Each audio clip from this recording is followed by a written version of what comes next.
Hello મિત્રો, જય શ્રી કૃષ્ણ, જય Dwarkadhish. Welcome back to my new vlog મંથન એન્ડ સેજલ આહિર વ્લોગ ચેનલમાં તમારા બધાનું હાર્દિક સ્વાગત છે. તો કેમ છો બધાય? મજામાં? તો મિત્રો, મહાશિવરાત્રી છે એ ખૂબ નજીક આવી રહી છે. તો આજે હું તમારા બધા માટે એક મસ્ત મજાની છે રેસીપી લઈને આવી ગઈ છું, જેમાં આજે આપણે છે ને શક્કરિયાનો શીરો બનાવવાના છીએ.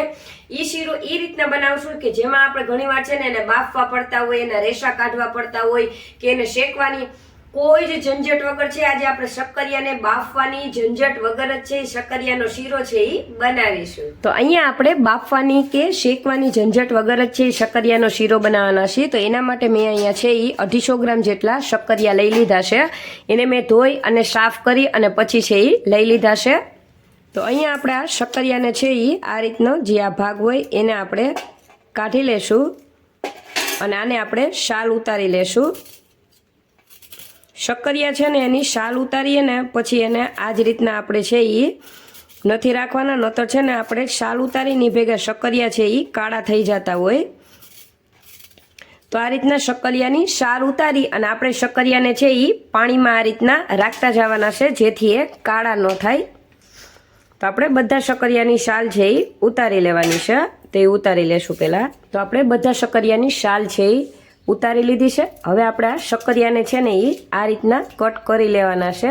તમે નાની મોટી સાઈઝના આછા કે પાતળા કે જાડા છે એ આ રીતના કટ કરી શકો છો. બને એટલા છે એ શક્કરિયાને પાતળા પાતળા છે એ આપણે આ રીતના કટ કરવાના છે. તો આપણે આ રીતના ઝીણા ઝીણા બધા શક્કરિયાને કટ છે એ કરી લેશું. જો આ રીતના આટલા પાતળા છે એ આ રીતના આપણે કટ છે એને કરવાના છે. તો આપણે આ રીતના બધા શક્કરિયાના છે એ નાના મોટા આ રીતના પાતળા પાતળા પીસીસ છે એ કટ કરી લીધા છે. હવે આપણે અહીંયા ગેસની ફ્લેમ ચાલુ કરી લેવાની છે અને આ રીતની કોઈ પણ છે એ વાસણ અથવા તો કઢાઈ છે એ આપણે લઈ લેવાનું છે. અને એ કઢાઈની અંદર આપણે અહીંયા છે એ આ રીતના અડધો ચમચો એટલે કે 2 થી 3 ચમચી જેટલું ઘી હશે એને આપણે એમાં ગરમ કરવા મૂકી દેવાનું છે. જો ઘી આપણું એકદમ સરસથી ગરમ છે એ થઈ ગયું છે. તો એની અંદર આપણે છે ને હવે આ રીતના સીધા જ પાણીમાંથી છે એ શક્કરિયાના પીસીસ છે એ ઘીમાં નાખી દેવાના છે.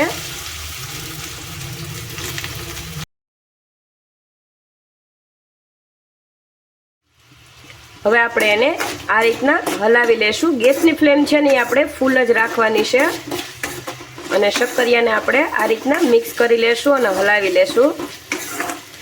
તો મિત્રો આ રીતના તમે એકવાર છે એ શક્કરિયાનો શીરો બનાવજો, ખૂબ જ સરસ છે એ બને છે. અને આની અંદર રહેલો છે એ શક્કરિયાનો જે સ્વાદ હોય છે ને કુદરતી અને નેચરલી એ સ્વાદ છે એ જળવાઈ રહે છે અને ખૂબ જ સરસ રીતના છે એ શક્કરિયાનો શીરો છે એ બને છે. હવે મિત્રો આપણે ગેસની ફ્લેમ છે એને મીડિયમ કરી નાખશું અને આની ઉપર છે એ આપણે 2 મિનિટ સુધી આ રીતના ડીશ છે એને ઢાંકી દેશું. તો 2 થી 3 મિનિટ જેવો સમય થઈ ગયો છે. તો આપણે ડીશ ઊંચી કરી લેશું અને એકવાર આ રીતના શક્કરિયામાં છે આપણે આ રીતના ફેરવી લેશું.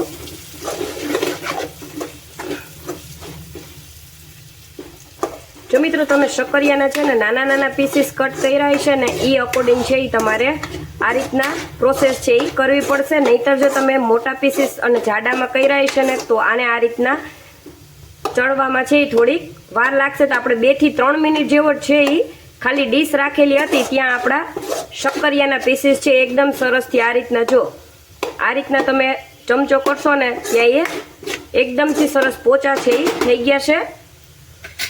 તો પણ આપણે આને 1 મિનિટ સુધી છે હજી પણ ડીશ ઢાંકી અને શક્કરિયાને છે એ રહેવા દેશું. બીજી બાજુની સાઈડ અહીંયા આપણે ગેસ ચાલુ કરી લેશું અને 1 મિનિટ સુધી જ્યાં સુધી આપણા શક્કરિયા છે હજી પણ ચડે છે ત્યાં સુધીની અંદરમાં આપણે અહીંયા દૂધને ગરમ કરવા છે એ મૂકી દેશું. 1 મિનિટ જેવો ટાઈમ થઈ ગયો છે. તો આપણે ડીશને છે એ હટાવી અને જોઈ લેશું.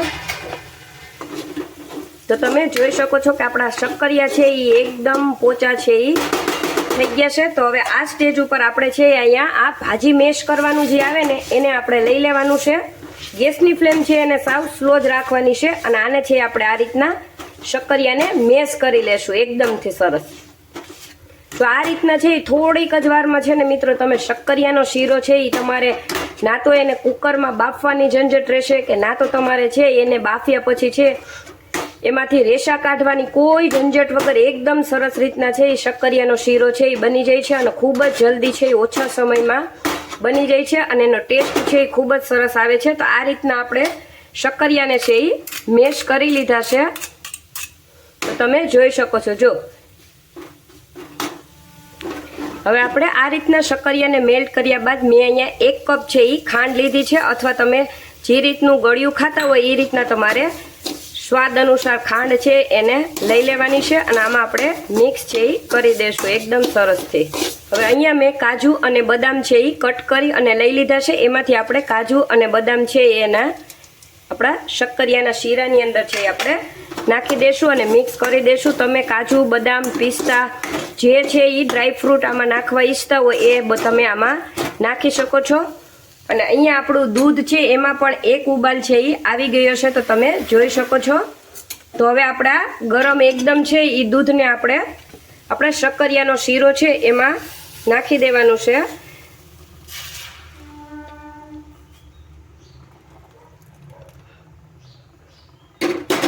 તો અહીંયા મેં 1 વાટકો જેટલું છે એ દૂધ લીધેલું હતું. તો આપણે ગરમ દૂધ છે એ શક્કરિયામાં નાખેલું. તો તમે જોઈ શકો છો આપણે બધી વસ્તુને છે એકદમ સરસથી મિક્સ છે એ કરી લીધું છે. હવે આપણે આને છે એ મીડિયમ ગેસ ઉપર છે એ શીરાને ઠાવા દેવાનો છે.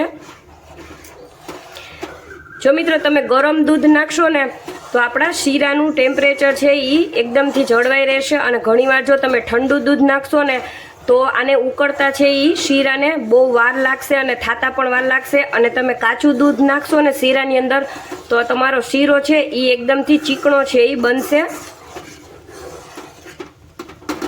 તો હવે આપણે આ રીતના શીરાને છે એ થોડી વાર થવા દેશું.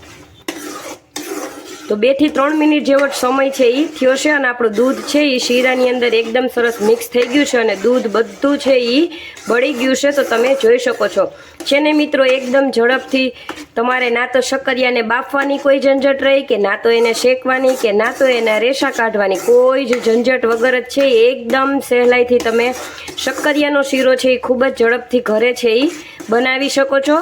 તો તમે પણ છે એ ઘરે આ જ રીતના મહાશિવરાત્રી ઉપર છે જરૂરથી આ રેસીપી છે એ ટ્રાય કરજો. અને આ મિત્રો તમને વિડીયો જો થોડો કે પસંદ આવતો હોય ને તો એને લાઈક અને શેર કરવાનું અને આ નાની એવી મીઠી મીઠી તમારી કમેન્ટ કરવાનું છે એ ભૂલતા નહીં. આ મિત્રો આ રીતના જ્યારે છે આપણું શીરો છે એ બનવાની તૈયારીમાં હોય ને ત્યારે આપણે છે આ રીતના નાની એવી 1 ચમચી છે એ ઘી નાખવાનું છે અને આને આપણે એકદમ સરસથી મિક્સ કરી લેવાનું છે, જેથી આપણો શીરો છે ને ખૂબ જ સરસનો બને. 2 જ મિનિટ જેવો સમય થયો છે અને તમે જોઈ શકો છો આ રીતના ઘી છે એ સાઈડની કિનારી ઉપર શીરાની છે એ આવતું રહેશે અને આ રીતના જો થવા લાગશે તો આપણે છે આપણો શીરો છે એ પરફેક્ટ બની ગયો છે. તો આપણે એને ગેસની ફ્લેમ છે એને બંધ કરી દેશું. હવે આપણે અહીંયા 1 પ્લેટમાં શક્કરિયાના શીરાને છે એ ગરમ ગરમ સર્વ છે એ કરી લેશું. તો તમે જોઈ શકો છો ખૂબ જ સરસ છે આપણો. ના તો તમારે કુકરમાં છે એને બાફવાની કોઈ ઝંઝટ વગર જ, કે ના શેકવાની, કે ના તો તમારે છે એ રેશા કાઢવાની કોઈ ઝંઝટ વગર જ આપણો શક્કરિયાનો શીરો છે એ બની અને કમ્પ્લીટ તૈયાર છે એ થઈ ગયો છે. તો તમે એને જોઈ શકો છો. અને ઉપરથી આપણે આ રીતના કાજુ બદામ અને ડ્રાય ફ્રૂટ છે એને છાંટી દેશું. તો મિત્રો છે ને એકદમ શક્કરિયાને તમારે બાફવાની ઝંઝટ વગર, કે ના તો એને શેકવાની, કે ના તો એના રેશા કાઢવાની કોઈ ઝંઝટ વગર આપણે છે એ શક્કરિયાનો શીરો બનાવી અને તૈયાર છે એ કરી લીધો છે. તો હા મિત્રો તમે પણ છે આ મહાશિવરાત્રી આ જ રીતના છે એકવાર જરૂરથી ટ્રાય કરજો. જે ખાવામાં ખૂબ જ ટેસ્ટી બને છે અને ખૂબ જ તેનો સ્વાદ છે એ ખૂબ સારો આવે છે. તો તમને બધાને છે મારો આ શક્કરિયાને બાફવાની, કે એના રેશા કાઢવાની, કે શેકવાની કોઈ ઝંઝટ વગરનો શક્કરિયાની શીરાની રેસીપી છે એ કેવી લાગી એ કમેન્ટમાં જરૂરથી જણાવજો. વિડીયો પસંદ આવે તો વિડીયોને લાઈક કરજો, તમારા મિત્રો અને ફ્રેન્ડ્સ ફેમિલી સુધી એને શેર કરજો. અને હા, ચેનલ પર નવા હો તો એને સબસ્ક્રાઈબ કરવાનું ભૂલતા નહીં. અને હા, તમે પણ આ મહાશિવરાત્રી આ જ રીતના છે શક્કરિયાનો શીરો અવશ્ય બનાવજો, જે ખૂબ જ જલ્દી બની જાય છે અને ઝટપટથી તૈયાર થઈ જાય છે.